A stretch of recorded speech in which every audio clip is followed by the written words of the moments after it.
Well, the little kids were having their Easter egg hunt. The big kid, my 30-year-old son, found some real eggs in this interesting piece of wood.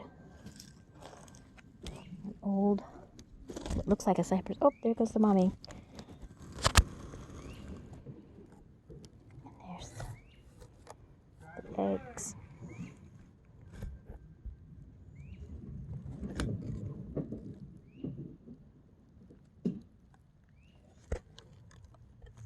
Cool. Once again, a good find on Easter. This pretty piece of wood. It's just dead.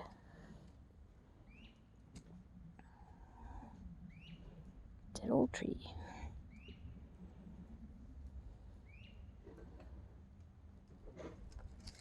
Ouch, out here in the country.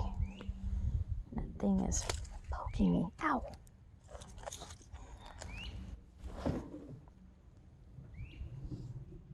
Little sagos.